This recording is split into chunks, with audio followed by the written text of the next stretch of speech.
Sun cast long golden shadows across the garden as Tunahan and his younger sister Suna sat together on a weathered wooden bench. Tunahan was 12, and he often saw the world in ways that made Suna tilt her head in wonder. Today, he was watching a ladybug crawl across his knuckle. "Suna," he said softly, "did you know that everything alive carries a secret signature? It's like a seal or a stamp that shows who made it and how it connects to everything else in the stars." Suna squinted at the ladybug, then looked around the garden. "A stamp? Like on a letter?" Tunahan laughed gently and pointed toward a nearby lavender bush. A honeybee was hovering there, its wings a blur of motion. "Look at that bee," Tunahan said. "She's tiny, right? But she is actually a living index of the whole world.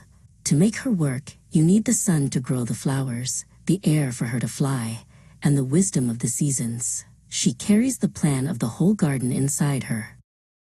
Suna knelt by the lavender, her nose almost touching the petals. She watched the bee's fuzzy legs collect bright yellow pollen. She thought about how the bee knew exactly where to go and what to do. It was as if the bee wasn't just a bug, but a tiny piece of a much larger machine that spanned the entire earth. She felt a shiver of excitement at how much importance was packed into such a small, buzzing body. Tunahan reached into a basket on the bench and picked up a ripe purple fig.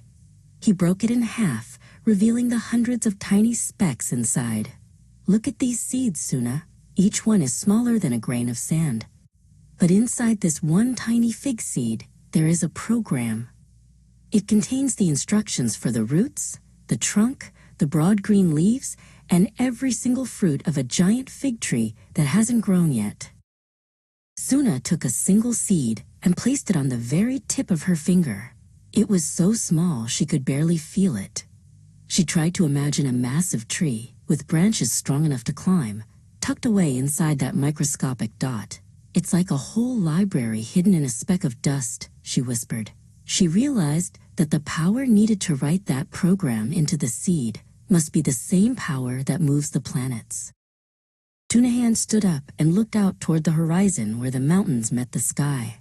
"And then there's us, Suna. A human being is like a single, beautiful page that summarizes the entire book of the universe. Everything that exists out there, the elements, the light, the complexity, is gathered together and written into us. We are the universe's most detailed summary." Suna joined him, looking up at her brother. Tunahan tapped his forehead. "Think about your memory," he said. "It's only the size of a small lentil inside your brain. Yet, it can hold thousands of faces, every word you've ever learned, every song and every sunset we've seen.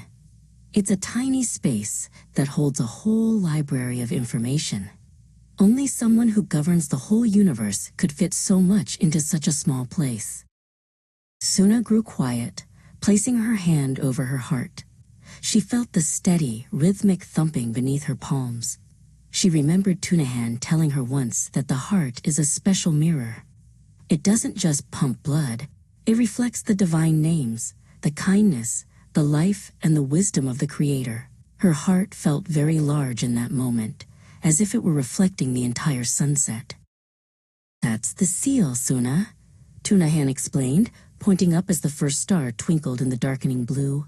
"To create a single honeybee, or a tiny seed, or a human heart, you have to have the power to hold the entire universe. You can't make the part unless you own the whole. Everything is connected by the same stamp of power and wisdom." As the stars began to fill the sky, the two siblings started walking back toward their warm, glowing house. Suna felt different than she had an hour ago. She looked at her hands, then at the trees, and then at the vast sky above. Everything felt like a beautifully written word. "The world is much bigger than I thought," she said. "And much smaller, too." Tunahan smiled, knowing she finally saw the seal. As the stars began to fill the sky, the two siblings started walking back toward their warm, glowing house. Suna felt different than she had an hour ago. She looked at her hands, then at the trees, and then at the vast sky above.